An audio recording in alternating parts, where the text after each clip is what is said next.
이야기 9. 문화적 차별을 만드는 우월감. 비교와 경쟁으로 강화되다. 16세기에서 18세기의 유럽의 정복자들은 미국, 아메리카를 지배하면서 아프리카인을 무력으로 잡아와서 노예로 부렸습니다. 이들은 미국의 백인들에게 유럽인 노예나 계약 노동자를 일꾼으로 부리는 것보다 아프리카인 노예를 쓰는 것이 매우 저렴할 뿐만 아니라 말라리아 등 전염병에도 유럽인보다 더 강하다고 하여 노예 사용을 장려했습니다. 사람을 노예로 부리는 것은 지금도 상상하기 힘든 나쁜 것입니다. 당연히 미국 백인들은 자신들이 경제적으로 성공한 것뿐만 아니라 신앙심이 깊고 정의로우며 객관적인 사람으로 보이고 싶어 했어요. 그렇기 때문에 자신들이 흑인 노예를 부리는 것이 차별이 아니라 정당한 것이라는 다양한 이야기를 꾸며냅니다. 신학자들은 홍수로 망한 세상에서 살아남은 노아의 아들 중 노예가 되라고 저주를 받은 햄의 자손이 아프리카인이라고 주장해요. 생물학자들은 아프리카인이 까만 것은 더럽기 때문이고 질병을 퍼뜨린다고 말합니다. 이런 신화 같은 이야기는 전혀 사실이 아님에도 200여 년의 노예제도 기간 동안 미국 사회와 서구 사회에 자리 잡게 되었어요. 심지어 인종차별법까지 만들어 법을 지키라고 했었답니다. 이야기 15참조. 그런데 노예가 해방된 현대에도 인종차별 신화로 만들어진 나쁜 이미지는 사회에 계속해서 전승되어 영향을 미치게 됩니다. 처음부터 잘 살았던 백인들은 흑인이 못 배우고 가난하게 사는 것이 현실이고 이는 흑인들이 원래 그렇게 태어났기 때문이라고 계속 주장합니다. 그리고 이러한 이미지를 가난하게 태어난 흑인들에게 TV나 라디오 등 미디어를 통해 계속 주입시켰답니다. 그래서 흑인들 자신도 흑인에 대한 부정적인 생각을 더 많이 하는 이미지의 악순환이 생겼답니다. 이미지로 인해 문화적 편견이 더욱 확대된 것이죠. 뛰어난 능력을 가진 흑인이 이력서를 내어도 흑인이라는 이유로 취업을 안 시켜주는 일은 흔한 일이 되었어요. 심지어는 1958년 미시시피 대학교에 지원한 흑인 학생 클레넌 킹은 정신병원에 강제 수용되었어요. 그 이유는 대학교에 입학해 공부하겠다는 흑인은 제정신이 아니라고 판사가 판결했기 때문이었습니다. 또한 그때는 백인 여성과 결혼한 흑인 남성을 찾아내 죽이는 KKK, 큐클록스 클랜, 백인 우월주의 비밀결사대도 활개치고 다녔어요. 이런 신화가 유지되는 이유는 사회를 지배하고 있는 백인들이 자신의 우월함을 보여주고 차별을 통해 자신들의 이익을 계속해서 유지하고 싶어서 만든 편견과 차별의 이미지가 얼마나 강력했는지 보여줍니다.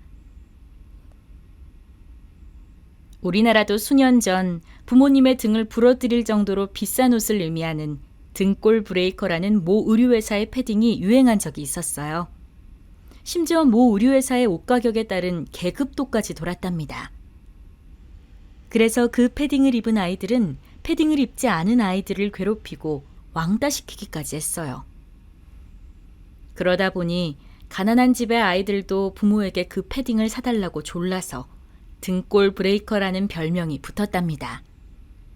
그런데 부자 동네로 유명한 곳은 이런 일이 없었어요. 왜냐하면 그 패딩보다 더 비싼 해외 브랜드 패딩을 입은 아이들이 많았기 때문에 굳이 그 패딩을 안 입었다고 차별할 필요가 아예 없었던 것이었어요. 즉, 가난한 아이들이 더 가난한 아이들을 차별한 것이에요. 누가 더 비싼 옷을 입었는지, 누가 더 좋은 아파트에 사는지, 누가 더 비싼 차를 가졌는지 자랑하는 이들은 진짜 부자가 아니랍니다. 그러면서 다른 사람을 차별하는 이중적인 태도는 미국의 흑인들 스스로 자신들이 못났다고 생각하지만 아시아 사람들을 차별하는 태도와도 비슷한 것으로 볼 수 있어요. 물론 대다수의 흑인들은 아시아인을 차별하지 않지만요. 코로나가 창궐하던 시기, 미국과 유럽에서는 동양인에 대한 혐오 범죄가 많아졌어요. 미국의 경우 백인도 있지만 흑인이나 남아메리카, 라틴계가 많았죠. 이들은 자신이 받았던 사회적 차별을 또 다른 약자에 대한 차별과 괴롭힘으로 풀고 있었던 것이죠. 이렇게 차별의 이미지는 사람들에게 계속해서 악영향을 미쳐요. 그러한 차별의 이미지를 더욱 강력하게 만드는 것이 있답니다. 그것은 바로 경쟁하고 비교하는 문화이고 사회적으로 이를 키우는 제도입니다. 입시 위주의 암기식, 획일화된 교육은 비판적 사고를 기르지 못하게 합니다. 치열한 경쟁은 이긴 자와 진 자로 끊임없이 나누어 차별합니다. 그러다 보니 경쟁 중심의 교육 환경에서 자란 아이들은 잘하거나 높은 사람, 못하거나 낮은 사람으로 차별하는 것에 익숙해집니다.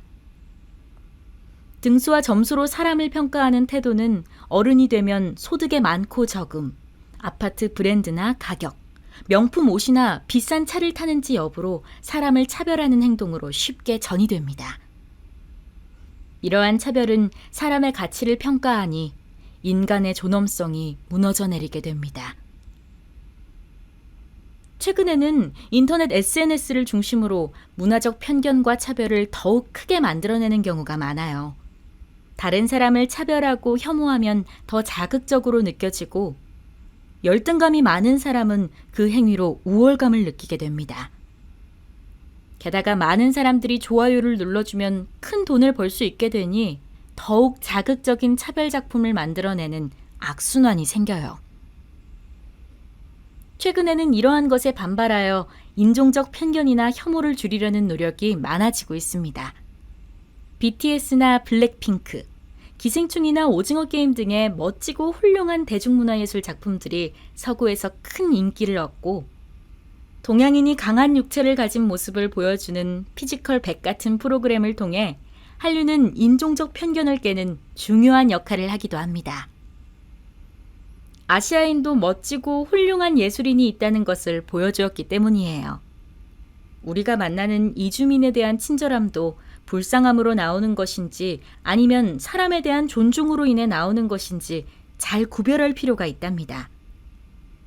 불쌍하니 잘해준다는 것 또한 편견 속에 세상을 바라보고 있는 것이죠.